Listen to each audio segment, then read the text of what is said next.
ৰাতেৰ বুকু দেখালো তোমাৰ ছবি ধৰা দিয়া গোপনে আনি ইয়াৰ গুণ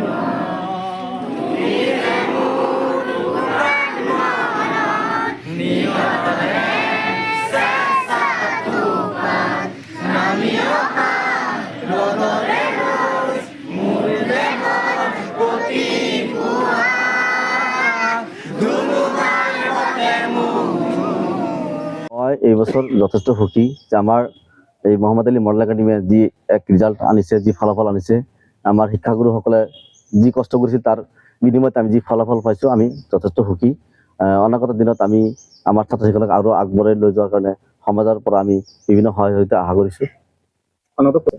পৰৱৰ্তী সময়ত আমাৰ বিদ্যালয়খন যাতে আৰু আগবাঢ়ে, আমাৰ ছাত্ৰ ছাত্ৰীসকলক যাতে আমি বিভিন্ন ধৰণৰ সুবিধা, ফিজ ৰেহাই, তাৰপিছত বিভিন্ন ধৰণৰ ক্লাছবিলাক যাতে আমি ভালকৈ দি আৰু যাতে উন্নত ধৰণৰ ফলাফল আনিব পাৰোঁ, আমি তাৰ কাৰণে চেষ্টা কৰিম। হয়, আমাৰ এই বিদ্যালয়ৰ ক্ষেত্ৰত যথেষ্টখিনি আমি অভিভাৱকসকলৰ তথা শিক্ষাগুৰুসকলৰ পৰা আমি যথেষ্ট সহায় পাইছোঁ। আমাৰ বিদ্যালয়ত আমি প্ৰতি মাহে অভিভাৱক সভাৰ আয়োজন কৰোঁ আৰু এই সভাৰ জৰিয়তে আমি আমাৰ যি সমস্যাবিলাক, ছাত্ৰ ছাত্ৰীৰ যিবিলাক সমস্যা, এই সমস্যাবিলাক আমি অভিভাৱকৰ লগত অভিভাৱক সমন্বয় সভাৰ আয়োজন কৰোঁ আমি প্ৰতি মাহে। আৰু শিক্ষক অভিভাৱক সমন্বয় সভাৰ নামেৰে যি আমাৰ মিটিং হৈ যায় প্ৰতি মাহত, সেই মিটিঙৰ জৰিয়তে আমি আমাৰ সমস্যাবিলাক আলোচনা কৰি আমাৰ ছাত্ৰ ছাত্ৰীৰ সমস্যাবিলাক আমি সমাধান কৰোঁ।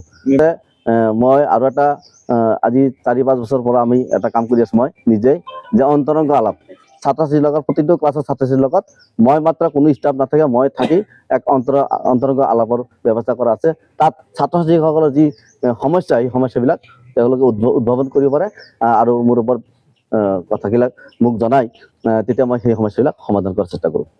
আমাৰ এই বৃহত্তৰ অঞ্চলত আমাৰ হয়তো যিটো পিছপৰা অঞ্চল, মই আপোনালোকে জানেই, গতিকে আমাৰ এই পিছপৰা অঞ্চলৰ যিসকল দৰিদ্ৰ বা BPL যিবিলাক আছে, দৰিদ্ৰ সীমাৰেখাৰ তলৰ যিখিনি ল'ৰা ছোৱালী আছে বা পিতৃ মাতৃহীন যিবিলাক ল'ৰা ছোৱালী আছে, এই পিতৃ মাতৃহীন ল'ৰা ছোৱালীখিনি আমাৰ বিদ্যালয়ে তাৰ খৰচ গোটেইখিনি আমি বহন কৰোঁ। তেওঁলোকৰ ভৰ্তি ফিজ, মাছ ফিজ, মান্থলি ফিজ যিটো বা কিতাপ কাপোৰ কানি আমি বিনামূলীয়াকৈ পঢ়াওঁ। লগতে যিসকল ছাত্ৰ ছাত্ৰীয়ে আৰ্থিকভাৱে দুৰ্বল, তেওঁলোকৰ কাৰণে আমাৰ ইয়াত বিশেষ ৰেহাই আছে। আজি আমাৰ যিখন HSLC এক্সামৰ 10 তাৰিখত যিটো ৰিজাল্ট হৈছিল, সেই ফলাফললৈ আমি যিখিনি আমি কষ্ট কৰিছিলোঁ তালৈ আমি গৌৰৱান্বিত।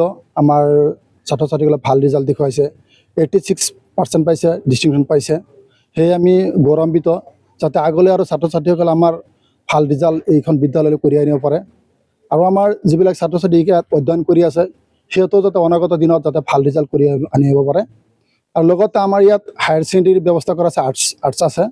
আৰু ইয়াত ছাত্ৰ ছাত্ৰীসকলে অনাগত দিনত যিবিলাক ছাত্ৰ ছাত্ৰী ইয়াত মানে আছে আমাৰ ইয়াত, সেইখিনি আমাৰ ইয়াতে অধ্যয়ন কৰিব। আৰু বাকীবিলাক যিবিলাক মানে আহিব খুজিছে, সিহঁতে আহিলে আমি সুখী হ'ম নথৈ। আৰু ফিজ পাতি যিখিনি আমি ৰেহাই কৰিব লাগে, আমি এইখিনি ৰেহাই কৰিবলৈ যথেষ্ট চেষ্টা কৰিম। চলিয়ে থাকিব। আমি যিবিলাক পিতৃ মাতৃহীন হৈ আছে, সেইবিলাক ল'ৰা ছোৱালীক আমি যথেষ্ট পৰিমাণৰ সহায় সহযোগিতা কৰিম। My name is Mrs. Risma Adimari. I am from Udalguri. I am teaching since last year. Now running 2 years. वैसे ये स्कूल में यहाँ पढ़ाकर मुझे बहुत अच्छा लगा। I proud of my self in this school. इस स्कूल में पढ़ाकर मुझे बहुत अच्छा लग रहा है। वैसे यहाँ का स्टूडेंट, यहाँ का माहौल, कॉलीग, सबको मुझे बहुत अच्छा लगा है। वैसे आशा करती हूँ ये और आगे बढ़े, और जितना भी सारा यहाँ का आस पड़ोस लोग हैं वो यही आकर एडमिशन लीजिए। यहाँ का इंग्लिश मीडियम स्कूल में हम जितना सकेगा हम अपना तरफ से बेटर करने की कोशिश कर रहे हैं, फैसिलिटी देने के लिए चाह रख रहा है, बेस्ट से बेस्ट करना चाह रहा है।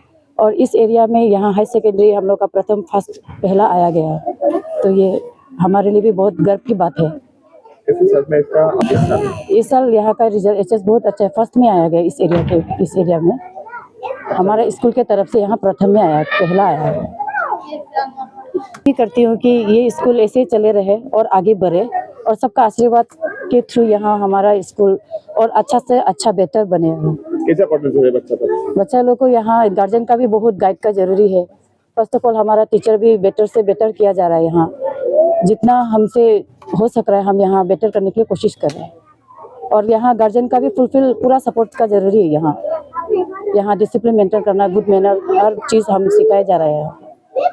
अच्छा लगा यहाँ पर? हमें यहाँ बहुत अच्छा लगा है। কাৰণ ইমান এটা ভাল ৰিজাল্ট আহিছে। এই গোটেই অঞ্চলৰ ভিতৰত আমাৰ বিদ্যালয়ৰ বহুত ভাল আহিছে আৰু শিক্ষাগুৰুসকলে যথেষ্ট কষ্ট কৰিছিল আমাৰ কাৰণে।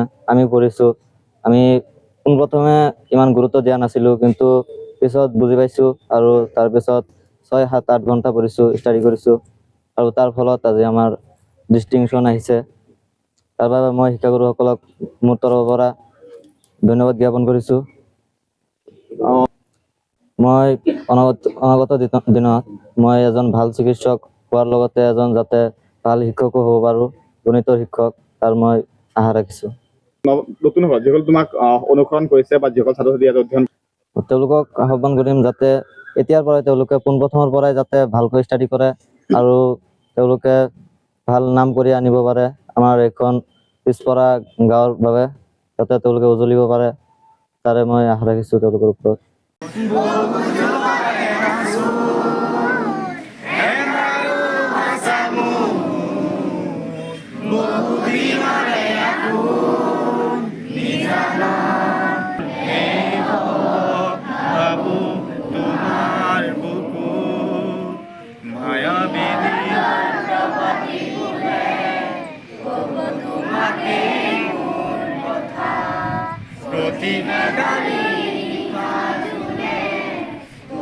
তোমাকেই মোৰ ব্যথা